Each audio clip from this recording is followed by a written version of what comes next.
Thank you so much, Honorable Minister of Communications and Digital Economy, for joining us today. Now, yesterday you were at the signing and you actually signed onto the Artemis Accord on behalf of Nigeria, becoming one of the first African countries alongside Rwanda to sign onto that accord. What are the implications of Nigeria being part of the Artemis Accord? Why we signed this accord is because we realized there are so many benefits we are to attain from that. It took us time to review and identify what are the benefits and gains for Nigeria. Even yesterday, prior to signing, I had a discussion with the Minister of Justice and Attorney General of the Federation, and we were on the same page that there is no doubt this is important to Nigeria as a country and to our citizens. The reasons, in summary: number one, this accord allows you to have many developed countries as members of that accord. If you are members, you can reach out to any member country for support or help where necessary. It is because of this we feel we cannot live in isolation. We need to work with others. Prior to our signing of the accord, 21 countries have already signed. We signed along with Rwanda, and the president of Rwanda was in attendance there as well. So Nigeria and Rwanda are now 22nd and 23rd. So by implication, you see, it allows us to have more collaboration and partnership. Now, why is space exploration and space cooperation so imperative to Nigeria? And what are some of the roles that the Nigerian institutions, for example, the Nigeria Communications Satellite, Nigeria Communications Commission, what are some of the roles that they are playing to implement the Artemis Accord? Space exploration is one of the critical areas of the fourth industrial revolution. Africa was significantly left behind in the first industrial revolution, which took place largely in the UK, Liverpool and Manchester, about steam power. Second industrial revolution, we were not part of it. It took place in the UK, Germany, France, Belgium and the US, except maybe a few countries that had their own form of technological advancement, like most probably part of Spain prior to First Industrial Revolution, Egypt, if you look at the pyramids and many more. But largely Africa as a continent was left behind.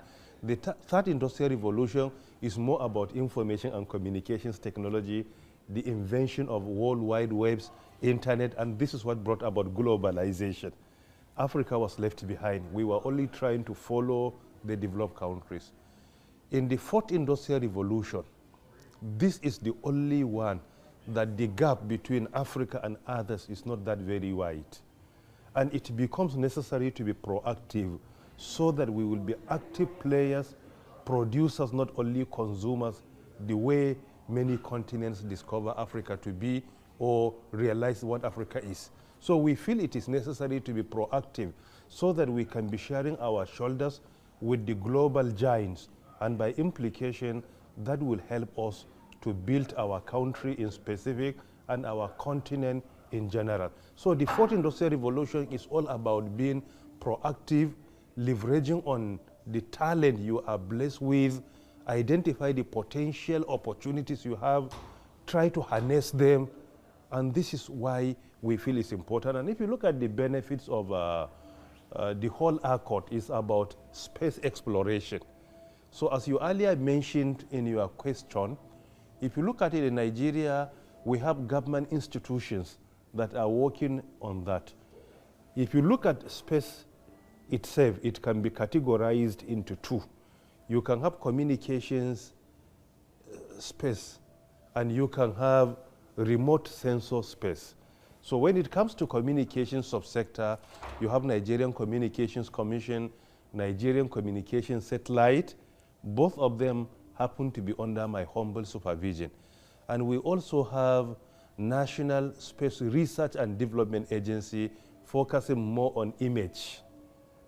And this is also has a council, and the chairman of the council is the president of Nigeria, and I happen to be a member of that council as well. So these are the two major components of our space, either sensor, remote sensor, or communications. When it comes to communications, it has to do with like broadband today. We want to ensure broadband penetration in Nigeria. With this, you need to at least join your shoulders with the global giants so that you will be able to have wider coverage, very effective broadband in your country. Furthermore, the space exploration, as I earlier mentioned, which is more on the fourth industrial revolution today. We have so many initiatives in Nigeria, and we want to leverage on that partnership and being member of the Artemis Accord to attain more. We have established National Center for Artificial Intelligence and Robotics. It's not just about providing basic training, but we want to make use of the center to come up with innovative solutions that will make our country very proud, not only in Africa, but globally. Furthermore, we have established National Emerging Technology Center as well, which is more general than artificial intelligence and robotics. Today, space exploration is being used to enhance the quality of food. It's being used to ensure clean water globally. It's being used for prediction. And if you look at other countries, you will discover that they are not harnessing the benefits of space exploration. So that accord is all about making sure that we are committed, that we can only use our space to be beneficial to humanity, not in any way harmful to humanity. So by being a member of that, you will ensure that your space is being utilized for good, and you cannot in any way tolerate any evil to be perpetrated and perpetuated in your space. So this commitment is also important, because when you are committed to it, you must wake up and ensure that what you have committed yourself, you implement it wholeheartedly. And this, I think, is very important. So these are some of the benefits which I believe it will help us in agriculture, in promoting peace and security in our country, among many other benefits. Okay, now Airtel Africa emerged as the sole bidder for a 5G high-speed spectrum. Now that license is Nigeria's second round of licensing after another company failed to make payment for its to continue in the auction. What are the next steps from now? Actually, as you know, I'm the supervising minister of Nigerian Communications Commission. Initially, we had no any plan of a second auctioning of 5G. We did the first one. During the first one, there was an attempt to assign the spectrum administratively. Looking at our government wanted money to provide so many interventions in critical sectors for our citizens like education and health, I insisted there must be auctioning so that we will be able to obtain more for government and by implication for our citizens. We did the first auctioning. Instead of assigning the spectrum administratively at the price of around 70 million USD, the reserve price, I insisted there must be an auctioning, and that catapulted the amount to around 254 million USD per spectrum. Then there was a pressure from two angles. One, from operators that couldn't get during the first one. Two, also there is a pressure from government on us that we must enhance revenue generation, because without revenue generation, even the 2023 budget cannot be funded. However, with all sense of humility and responsibility, my sister Nkechi, what we did in revenue generation in the last 3 years in the ICT sector is unprecedented in the history of Nigeria. Not only the contribution to gross domestic product GDP of 18.44 in the second quarter of 2022, which is also unprecedented.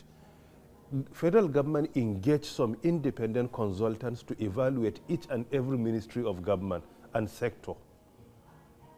We were given 8 priorities to deliver.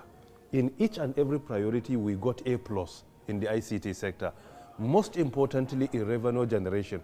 Under revenue generation, based on the assessment of KPMG and FCD, or Foreign Commonwealth and Development Office in the UK. They are independent and credible institutions. When they evaluated, they discovered that from the baseline given to me in 2019 to date, I happened to increase revenue generation by 594%. 594%. This is unprecedented in Nigeria. Revenue increased by 594%. This is our achievement. And I think it's commendable and is one of the reasons why Mr. President honored me with a national recognition because of that revenue generation among all others. In all the 8 priority areas, I delivered each one by A+. And I want to use the opportunity to appreciate my colleagues, both in government, private sector, and academia for the support, because I happen to be the headmaster of the sector in Nigeria based on the responsibility assigned to me by my principal, President Buhari, leveraging on Section 147 and 148 of Nigerian Constitution. But definitely, I cannot do it alone. It is with the support of other stakeholders and colleagues that we work together day in, day out. So this is what compelled government to do that. So it's not just our opinion, but directives from government, because some of them even wrote a letter to Mr. President saying that they couldn't get the spectrum and they want to roll out in Nigeria. So that is what brought about the process. Some of them started, but they couldn't complete due to the issue of available resources at their disposal. I received a letter from NCC after my engagement with them, and when I return to Nigeria, I do hope we will have the final report, because the deadline is not yet there. I think the deadline is around 19th of December 2022, and it's one of the reasons why the CEO of NCC is not here with me. He has been exempted from accompanying me in the trip so that they will be able to coordinate. So the issue of the second auction has nothing to do with the minister, but the directives of the presidency and also the pressure being put on the presidency from other operators that couldn't get during the first one.